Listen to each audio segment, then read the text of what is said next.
सध्या शिक्षण घेणं म्हणजे बाजार झालंय असंच म्हणावंसं वाटतंय.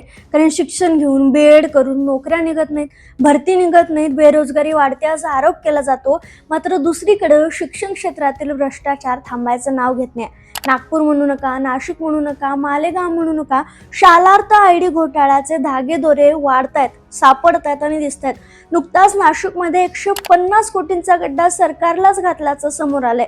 काय आहे हा शालार्थ आयडी घोटाळा? याचे धागेदोरे कुठं कुठं सापडतात? मालेगावमध्ये देखील हा घोटाळा कसा उघडकीस आला? चला या व्हिडिओच्या माध्यमातून जाणून घेऊयात. नमस्कार, मी संजना, आपलं स्वागत. व्हिडिओ शेवटपर्यंत नक्की बघा. आता बघा, शालार्थ आयडी घोटाळ्यात सरकारला तब्बल 150 कोटींचा गंडा घातल्याचं समोर आलंय. उपसंचालकासह 449 शिक्षक कर्मचाऱ्यांवर आता गुन्हा दाखल करण्यात आलाय. या कर्मचाऱ्यांनी बनावट शालार्थ आयडी करून फसवणूक केल्याचं उघड झालंय. मार्च 2019 ते जून 2025 पर्यंत ही फसवणूक करण्यात आली आहे. या फसवणूक प्रकरणी नाशिक पोलीस ठाण्यात गुन्हा दाखल करण्यात आलाय.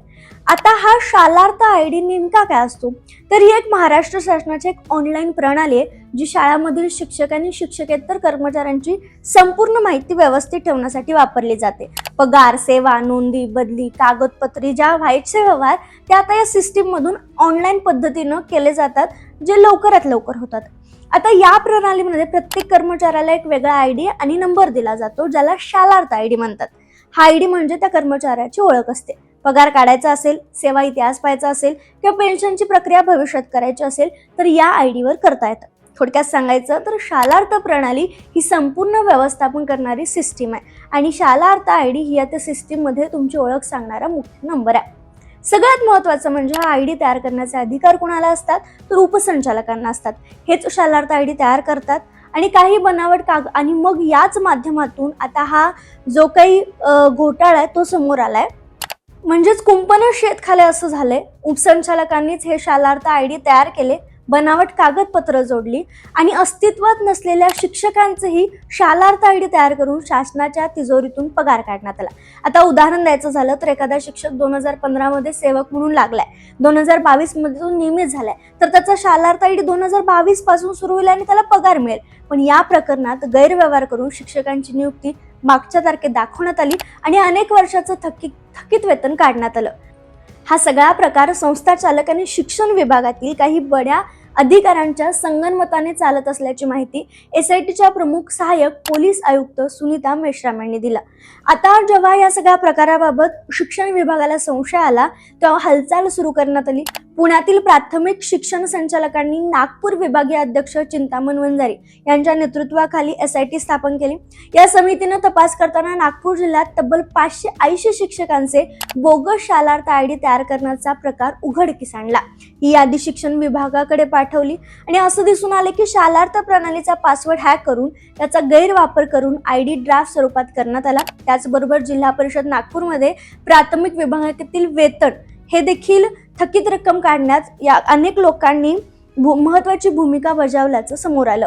आणि सुरुवातीला मी सांगितलं त्याप्रमाणे नाशिकमध्येही हा प्रकार उघडकीस आला. हळूहळू महाराष्ट्रभर हे जे बोगस आयडी तयार करण्यात आलेत त्याचा हळूहळू समोर यायला लागलं. म्हणजे अमरावती, नागपूर आणि मालेगावमध्ये देखील हे प्रकरण उघडकीस आलं. मालेगावमध्ये या घोटाळ्याबाबत नेमकं काय झालं सांगते.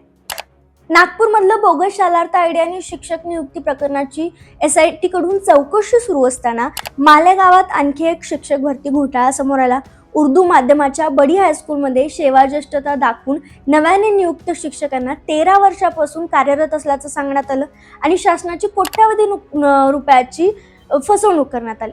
या प्रकरणी मालेगावच्या पवारवाडी पोलिसात संस्थाचालक, मुख्याध्यापक, लिपिकासह 5 जणांविरोधात गुन्हा दाखल करण्यात आला होता.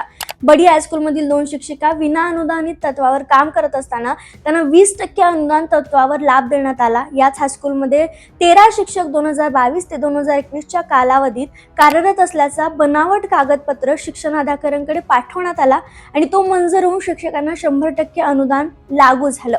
आणि याच शिक्षकांच्या थकीत वेतनापोटी 2,69,56,000ची रक्कम घेतल्याचा गुन्हा दाखल झालाय. नेमकं कुठं कुठं मालेगावमध्ये हे दिसलं तर काही शिक्षकांची सेवाज्येष्ठता दाखवून आणि शिक्षक पात्रता किंवा अभियोग्यता चाचणीच्या अटीतून सूट मिळावी म्हणून फसवणुकीचं प्रकरण हायस्कूलमध्ये उघडकीस आलं. सिटीजन वेलफेअर एज्युकेशन संस्थेच्या सरदार प्राथमिक शाळेत 7 शिक्षकांचं असं करून 2.5 कोटींची फसवणूक करण्याचा गुन्हा दाखल झाला।